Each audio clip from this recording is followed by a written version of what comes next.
50 houses voters হ'লে প্ৰায় ইয়াত 2000 মান ওপৰত হ'ব 450 হাউচেছ ফেমিলি ইয়াত বিশেষকৈ APSLC আৰু কংগ্ৰেছ দলৰ পৰা ত্যাগ কৰি তেখেতসকলে ভাৰতীয় জনতা পাৰ্টি যোগদান কৰিছে আজি আপোনালোকে চাওক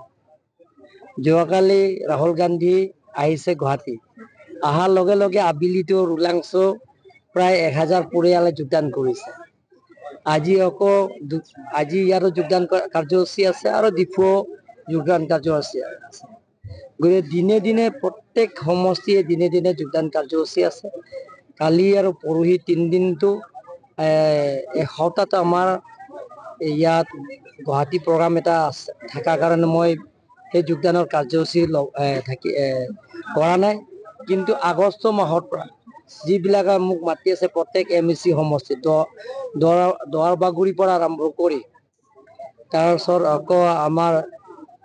নীলিক কনষ্টেঞ্চি আছে নীলিক কনষ্টেঞ্চিটো এবাৰ যিমানখিনি কংগ্ৰেছ আছে এই গোটেই কংগ্ৰেছতো তেওঁলোকে শূন্য কৰিম বুলি কৈছে নীলিক কনষ্টেঞ্চি আৰু দৰবাগুৰি যিমানখিনি কংগ্ৰেছ লিডাৰ আছে তেওঁলোকে মোৰ লগত কথা পতা হৈছে ডেট 18 তাৰিখে যোগদান কৰা কথা আছে অহাকালিলৈ কিন্তু মই বেলেগ কাৰ্যসূচী 19 তাৰিখ কিন্তু বেলেগ কাৰ্যসূচী থকাৰ কাৰণে এনে ধৰণৰ শশীংগেন্ধা কনষ্টেঞ্চিও আছে আৰু কপলি কনষ্টেঞ্চিও আছে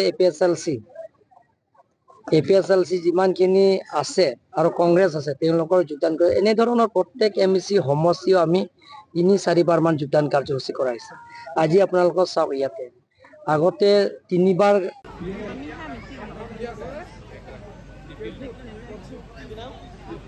জুনে জুনে আপোনালোকে জয়নিঙত আহিছে তেখেতসকলে থিয় হৈ দিব আপোনালোকে